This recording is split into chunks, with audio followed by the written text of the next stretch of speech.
Hey everybody, Dave Hartman here, and I've got Mark Roth with Roth Performance, and we're back again talking about the Magpul Texas 3-Gun Championship, and today we're talking about limited division. Mark, limited is limited once again. Yes, absolutely. About time. I think traditionally limited division has been stretched out a little bit. Yeah. And Aaron and those guys have done a great job of putting it back to what I think a true limited division is, which to me, limited is more of a tactical environment thing where the shotgun needs to be an 8+1, which is what they have. Pretty much what you would have in your cruiser, what you'd have any law enforcement would carry, something like that. Law enforcement would have an AR with a 30 round mag. I think they got a 32 round mag, so right. they're doing some limitations that really... Things you can go buy off the shelf and you don't need any extensions or anything like that. Correct. And no couplers. And it separates.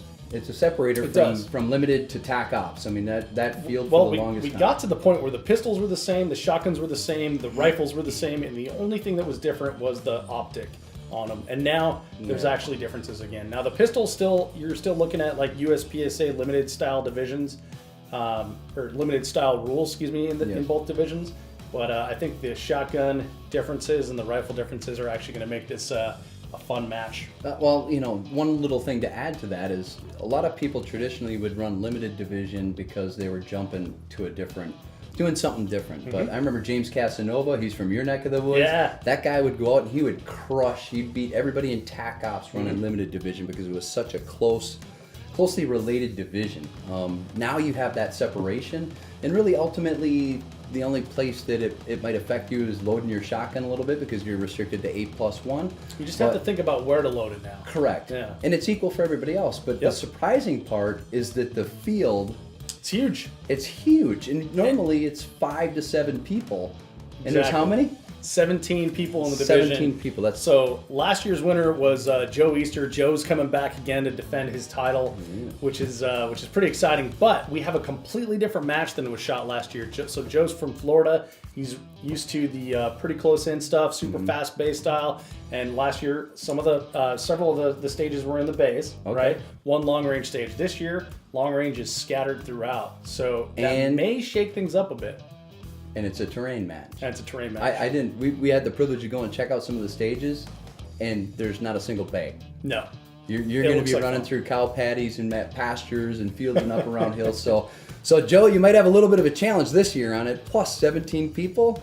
Let's talk about some of the other players in there. Right, so we have Darren Suppeta, another Texas boy, shooting limited. He's used to shooting out. Reveille Peak is like one of his several home ranges. Solid shooter. Good mover, can move over terrain really well.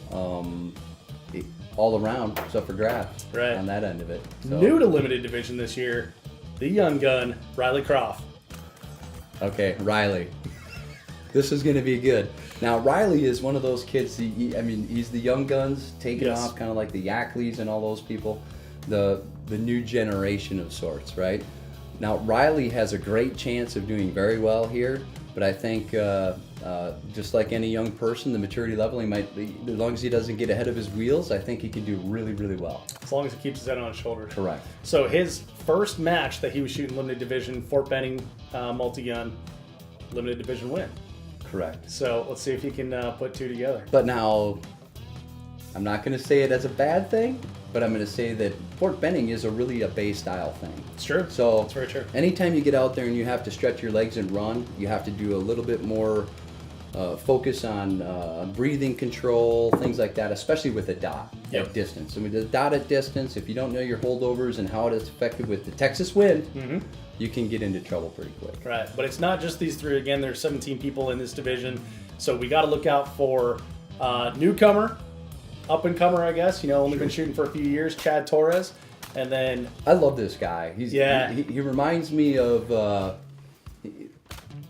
He's a great guy, a funny guy. It's like kind of a Chris Farley type, or Chris Farley type of a guy, right? But he can move. I'll tell you right there. Chad's been putting in the work this winter. He's dropped a bunch of pounds, and that boy can move. Okay, I didn't mean it by the weight part. Sorry about that, Chad. It didn't have nothing to do with that. It's the mentality, the happy-go-lucky. But when you got to move, he can move. Yeah, he can. And that's really impressive. Right. So then another perennial favorite, Rick Birdsall. Rick Birdsall. Well, now, normally everybody would say that would be your favorite. Right.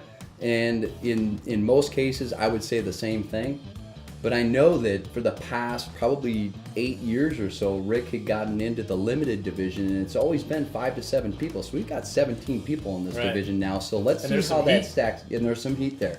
So I haven't seen Rick out shooting a lot lately. Doesn't mean that he hasn't been doing the local stuff, but getting out there, stretching your legs, running. We'll see if he's gonna. We'll see how valuable all those titles that he's amassed with the amount of people in that Three Gun Nation limited type stuff, how that value shakes in. He's a really solid shooter, and I definitely would put my money on him being up there, but it'll be a little bit different for him this year.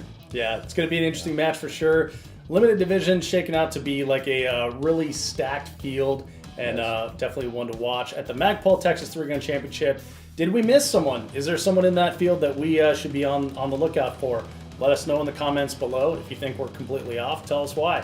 Other than that, we'll see you next time at this pre-match warm-up for the Texas Three Gun Championship. Lady Tack. Lady Tack.